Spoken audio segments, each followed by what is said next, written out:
নৌবাহিনী ও বিমান বাহিনী নির্বাচনী পর্ষদ 2026-এর আনুষ্ঠানিক উদ্বোধন করেছেন প্রধানমন্ত্রী তারেক রহমান। সকালে ঢাকা সেনানিবাসে বিমান বাহিনী সদর দপ্তরে আয়োজিত অনুষ্ঠানে প্রধানমন্ত্রীর রাজনৈতিক মতাদর্শ ও ব্যক্তিগত পছন্দ অপছন্দের ঊর্ধ্বে থেকে কর্মকর্তাদের পেশাগত দক্ষতা, নেতৃত্বের গুণাবলী, শৃঙ্খলার মান, সততা, বিশ্বস্ততা, আনুগত্য, যোগ্যতা ও দূরদর্শিতার ভিত্তিতে পদোন্নতি দেওয়ার নির্দেশনা দেন। এর আগে নৌবাহিনী প্রধান খন্দকার মিসবাউল আজিমকে অ্যাডমিরাল র্যাঙ্ক ব্যাচ পরিয়ে দেন প্রধানমন্ত্রী। পরে বিমান বাহিনীর এয়ার ডিফেন্স সিস্টেম ইন্টিগ্রেশন স্মারক ফলক উন্মোচন করেন প্রধানমন্ত্রী। এ সময় আকাশ প্রতিরক্ষা কার্যক্রম এবং বিমান বাহিনীর এয়ার কমান্ড অপারেশন সেন্টার সরেজমিনে পরিদর্শন করেন তিনি। চট্টগ্রাম থেকে ভার্চুয়ালি মহড়া অবলোকন করেন প্রধানমন্ত্রী। পদোন্নতি পর্ষদে নৌবাহিনীর ক্যাপ্টেন কমান্ডার ও লেফটেন্যান্ট কমান্ডার এবং বিমান বাহিনীর গ্রুপ ক্যাপ্টেন, উইং কমান্ডার ও স্কোয়াড্রন লিডার পদবীর যোগ্য কর্মকর্তারা পরবর্তী পদোন্নতির জন্য বিবেচিত হবেন। বিগত ফ্যাসিবাদী শাসনামলের নির্বাচনগুলোতে জনগণের ইচ্ছার প্রতিফলন ঘটেনি।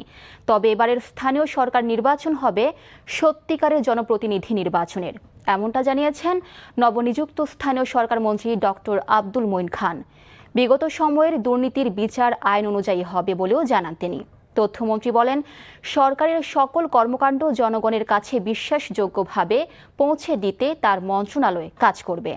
আর বিমানমন্ত্রী বলেছেন, নিউ ইয়র্ক ও মধ্যপ্রাচ্য সহ আরও নতুন নতুন রুটে ফ্লাইট চালুর পরিকল্পনা করছে সরকার। সচিবালয়ে আজ নিজ নিজ মন্ত্রণালয়ের প্রথম কর্মদিবসে এসব কথা বলেন তারা। রিপোর্ট করছেন জাহিদ রহমান। দায়িত্ব নেওয়ার প্রথম কর্মদিবসের 4 মন্ত্রীর শুরুটা ছিল নিজ নিজ দপ্তরের সচিবসহ ঊর্ধ্বতন কর্মকর্তাদের সাথে পরিচয় ও মত বিনিময়ের মধ্য দিয়ে। নিজ দপ্তরে সভাকক্ষে স্থানীয় সরকার মন্ত্রী ডক্টর আব্দুল মঈন খানকে ফুল দিয়ে শুভেচ্ছা জানান প্রতিমন্ত্রী ও সচিবসহ কর্মকর্তারা। মত বিনিময় শেষে মঈন খান বলেন, বিগত 17 বছর ফ্যাসিবাদী সরকার ধনীদের সেবা করে সাধারণ মানুষকে বঞ্চিত করেছে। এই সরকার সবার সেবা নিশ্চিত করতে চায়। সংবিধানের নিয়মকানুন মেনে আমাদের সরকারের যে পলিসি রয়েছে সেই পলিসি অনুযায়ী এবং জনগণের ইচ্ছার প্রতিফলন ঘটানোর জন্যই 5টা স্তরে এখানে নির্বাচন, প্রত্যেকটি স্তরে নির্বাচন হবে এবং সত্যিকার অর্থে জনগণের প্রতিনিধিরা সেই নির্বাচনে নির্বাচিত হোক, এটাই আমাদের। তথ্য মন্ত্রণালয়ের ঊর্ধ্বতন কর্মকর্তাদের সাথে মত বিনিময় করেন নতুন তথ্যমন্ত্রী। এ সময় তিনি বলেন, ফ্যাসিবাদী শাসন আমলে সংবাদ মাধ্যমের হাত পা বেঁধে দেওয়া হয়েছিল, এবার তার অবসান হবে। আমাদের কাজটা হলো to mitigate the harshness, sometimes bureaucratic সিদ্ধান্ত এবং জনগণের কাছে এটাকে পৌঁছে দেওয়া। এদিকে প্রতিমন্ত্রী থেকে মন্ত্রী দায়িত্ব পাওয়া বেসামরিক বিমান ও পর্যটন মন্ত্রী এম রশিদুজ্জামান মিল্লাত মন্ত্রণালয়ে নিজ সরকার ও তার পরিকল্পনার কথা জানান। যে প্রজেক্টগুলি সম্পন্ন হওয়ার কথা ছিল সম্পন্ন হয়নি কেন, এবং না হয়ে থাকলে এখন থেকে হবে কিনা, সেগুলি আমাদের পাস্টগুলিকে ধরে রেখে আমাদের নতুন করে এগুলোর জন্য আমাদের প্রচেষ্টা চালাতে হবে। পার্বত্য অঞ্চলের মানুষের প্রতি সহানুভূতির সাথে কাজ করতে নিজ মন্ত্রণালয়ের কর্মকর্তাদের প্রতি আহ্বান জানিয়েছেন পার্বত্য চট্টগ্রাম বিষয়ক মন্ত্রণালয়ের নবনিযুক্ত মন্ত্রী। এই দেশ থেকে শান্তি, সম্প্রীতি, সংহতি, সুষম বন্টন এবং বৈষম্যমুক্ত পার্বত্য অঞ্চল হিসাবে গড়ে তোলার ব্যাপারে আমি প্রতিশ্রুতিবদ্ধ। গেল শুক্রবার 4 মন্ত্রী ও 2 প্রতিমন্ত্রী নতুন মন্ত্রিসভায় যুক্ত হন। Zahid Rahman, NTV news, Dhaka. কক্সবাজারের মহেশখালীতে ভাসমান এলএনজি টার্মিনাল থেকে গ্যাস সরবরাহ বেড়েছে। এতে সারা দেশে গ্যাস সংকটে বন্ধ হয়ে যাওয়া 29টি বিদ্যুৎ কেন্দ্র পুনরায় চালুর সম্ভাবনা রয়েছে। শনিবার দুপুর থেকে 2টি টার্মিনাল দিয়ে 670 মিলিয়ন ঘনফুট গ্যাস সরবরাহ হয়। আজ 740 মিলিয়ন ঘনফুটে উন্নীত হয়েছে। প্রায় 1100 বিলিয়ন ঘনফুট গ্যাস সরবরাহে সক্ষম টার্মিনাল দুটির সরবরাহ আরও বাড়বে বলে জানিয়েছেন সংশ্লিষ্ট কর্মকর্তারা। কক্সবাজারে মহেশখালীতে ভাসমান 2টি টার্মিনাল থেকে জাতীয় গ্রিডে এলএনজি সরবরাহ করা হয়। এর মধ্যে একটি টার্মিনালের মজুদ শেষ হয়ে যাওয়ায় গত বুধবার সেটি বন্ধ হয়ে যায়। ফলে তীব্র গ্যাস সংকটের পাশাপাশি গ্যাস চালিত 29টি বিদ্যুৎ কেন্দ্র বন্ধ হয়ে যায়। সেই সাথে দেখা দেয় তীব্র গ্যাস সংকট। আন্তর্জাতিক স্পট মার্কেট থেকে কেনা এলএনজিবাহী জাহাজ এসেছে মার্কিন যুক্তরাষ্ট্রের ক্যামেরন পোর্ট থেকে। অন্তর্বর্তী সরকারের সময়ে সাময়িকভাবে বাতিল হওয়া বাংলা এডিশনের নিবন্ধন পুনর্বহাল করেছে বর্তমান সরকার। ফলে আবারও আনুষ্ঠানিকভাবে সংবাদ কার্যক্রম পরিচালনার সুযোগ পেল অনলাইন নিউজ পোর্টালটি। 23 আগস্ট তথ্য মন্ত্রণালয়ের এক প্রজ্ঞাপনে পূর্বের স্থগিতাদেশ প্রত্যাহার করা হয়। 2025 সালের 22 ডিসেম্বর বাংলা এডিশনের নিবন্ধন বাতিল করে তৎকালীন অন্তর্বর্তী সরকার। এরপর নিবন্ধন পুনর্বহালের জন্য সংশ্লিষ্ট কর্তৃপক্ষের কাছে আবেদন জানায় বাংলা এডিশন কর্তৃপক্ষ। সেই আবেদনের পরই নিবন্ধন পুনর্বহালের সিদ্ধান্ত জানানো হলো। নিবন্ধন ফিরে পাওয়ার পর অতীতের মতো ভবিষ্যতেও সত্য ও ন্যায়ের পক্ষে অবস্থান অব্যাহত রাখার ঘোষণা দিয়েছে বাংলা এডিশন কর্তৃপক্ষ। এর আগে 16 জুলাই 2025-এ জুলাই আন্দোলনের চেতনাকে ধারণ করে আনুষ্ঠানিক যাত্রা শুরু করে বাংলা এডিশন। ইয়াবা সেবনে বাধা দেয় রংপুর জেলা স্কুলের সাবেক শিক্ষক গণপতি চক্রবর্তী, তার স্ত্রী ও শিশুপুত্র মেয়েকে নৃশংসভাবে হত্যা করা হয়েছে। আটক করা হয় মুগ্ধ ও সিদ্ধার্থ নামে 2 হিন্দু যুবককে। পরে হত্যার দায় স্বীকার করে তারা পুলিশকে জানিয়েছে ইয়াবা সেবনে বাধা দেয় ক্ষুব্ধ হয়ে গৃহকর্তা গণপতি ও তার পরিবারের 4 সদস্যকে খুন করে। দুপুরে নিজ কার্যালয়ে ব্রিফিংয়ে এসব তথ্য জানান মেট্রোপলিটন পুলিশ কমিশনার আব্দুল মাহবুদ। রংপুর থেকে আসাদুজ্জামান আরমানের ক্যামেরায় AKM মইনুল হকের পাঠানো রিপোর্ট। একই পরিবারের 4 জনকে হত্যার ঘটনায় রবিবার দুপুরে রংপুর মেট্রোপলিটন পুলিশ কমিশনের কার্যালয়ে সংবাদ সম্মেলনের আয়োজন করা হয়। এ সময় পুলিশ কমিশনার আব্দুল মাহবুদ জানান, বৃহস্পতিবার রাতে শিক্ষক গণপতি চক্রবর্তীর বাড়ির ছাদে বসে ইয়াবা সেবন করছিল মুগ্ধ ও সিদ্ধার্থ।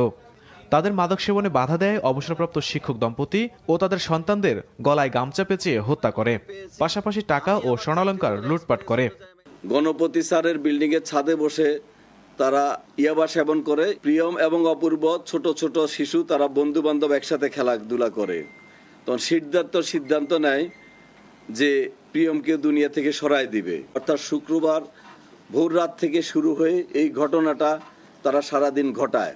পুলিশ ও স্থানীয়রা জানায়, রংপুর নগরীর মাছুয়াপাড়া এলাকায় দীর্ঘদিন ধরে বসবাস করতেন অবসরপ্রাপ্ত স্কুল শিক্ষক গণপতি চক্রবর্তী, তার স্ত্রী প্রীতিলতা চক্রবর্তী, মেয়ে প্রাপ্তি ও ছেলে পিয়ম। কিন্তু 3-4 দিন ধরে কোনো সারা শব্দই নেই কারোরই। আত্মীয় স্বজনরা কোনো সারা শব্দ না পেয়ে শনিবার রাতে খোঁজ নিতে ছুটে যান মাছুয়াপাড়ার ওই বাসায়। ডাকাডাকির পরও কোনো সারা শব্দ না পেয়ে পুলিশের সহযোগিতায় বাড়িতে প্রবেশ করেন তারা।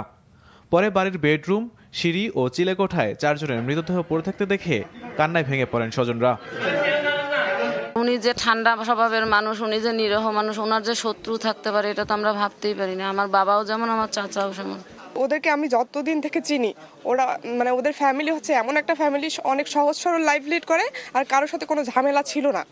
এদিকে শিক্ষক হত্যার প্রতিবাদে রংপুর জেলা স্কুলের সামনে মানববন্ধন কর্মসূচি পালন করেন শিক্ষক ও শিক্ষার্থীরা। NTV news desk. উজান থেকে নেমে আসা পাহাড়ি ঢলে হবিগঞ্জে 43 দিনের মাথায় আবারও বন্যার পানিতে প্লাবিত হয়েছে 10টি গ্রাম।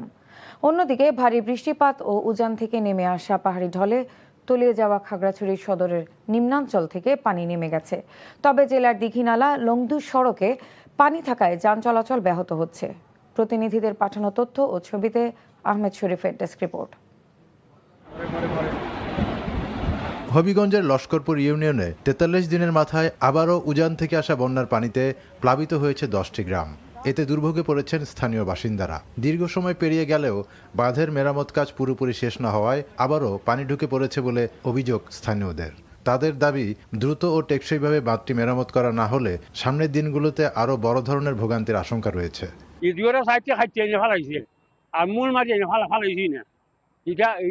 উদ্দেশ্য ছিল একবার বাংতো বাংলা আবাটে পাকনা ধান আজকে কিসে পানিতে তলিয়ে গেছে।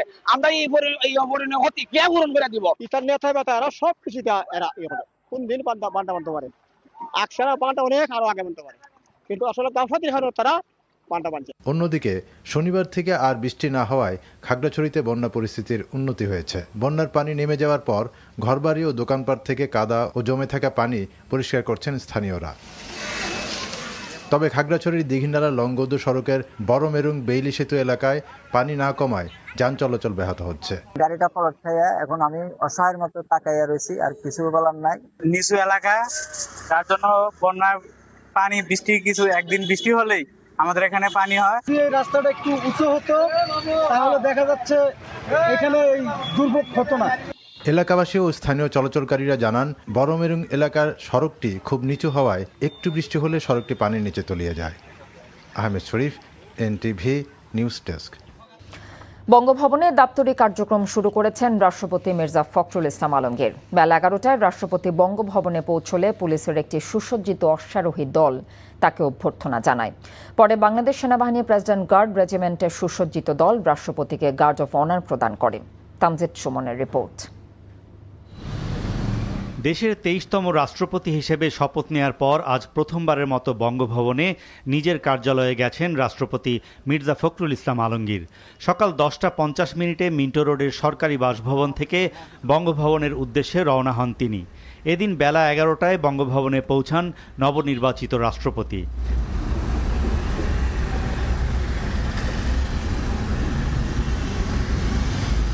বঙ্গভবনে পৌঁছালে প্রধান ফটক দুয়ে বাংলাদেশ পুলিশের একটি সুসজ্জিত অশ্বারোহী দল তাকে অভ্যর্থনা জানায়। এর পরপরই রাষ্ট্রপতি মির্জা ফখরুল ইসলাম আলমগীরকে আনুষ্ঠানিকভাবে গার্ড অফ অনার প্রদান করে প্রেসিডেন্ট গার্ড রেজিমেন্টের চৌকস দল।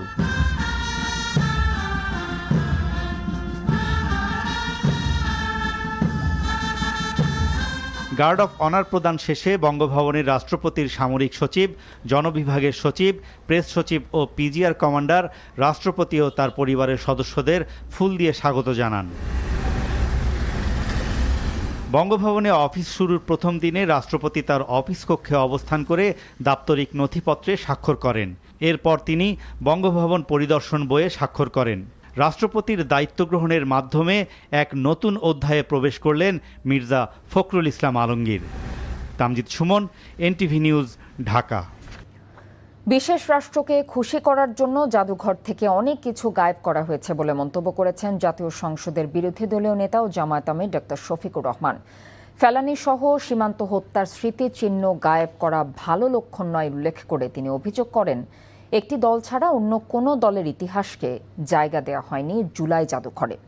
বিগত 15.5 বছরের ফ্যাসিবাদী সরকারের মতো বর্তমান সরকারও একই পথে হাঁটছে বলেও অভিযোগ করেছেন তিনি।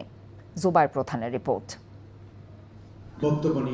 সিরাতুন্নবী সাল্লাল্লাহু আলাইহি সাল্লাম উপলক্ষে রাষ্ট্র সংস্কারে রাসূল সাল্লাল্লাহু আলাইহি সাল্লামের নীতি ও আদর্শ শীর্ষক সেমিনারের আয়োজন করে জাতীয় সিরাত উদযাপন কমিটি।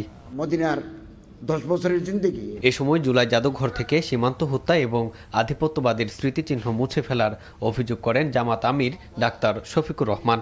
একটি নির্দিষ্ট দলের লোকদের স্মৃতি রেখে বাকিগুলা গায়েব করে ফেলা হয়েছে। সীমান্তে ফেলানিকে অমানবিকভাবে ঝুলিয়ে হত্যা করা হয়েছিল, ওই স্মৃতিটা গায়েব করে ফেলা হয়েছে। এটি ভালো লক্ষণ নয়। ক্ষমতায় যারা আসে আইসেই বলে ইতিহাস বিকৃতি করা হয়েছে, কিন্তু এ পর্যন্ত বাংলাদেশের ইতিহাস বলে সবাই ইতিহাস বিকৃতির নায়ক ছিল। দীর্ঘ 15.5 বছরের ফ্যাসিবাদী সরকার যে রাস্তা ধরে হেঁটেছে, বর্তমান সরকারও সেই একই পথে হাঁটছে বলে অভিযোগ করেন তিনি। এই রাস্তা পরিবর্তন করতে হবে।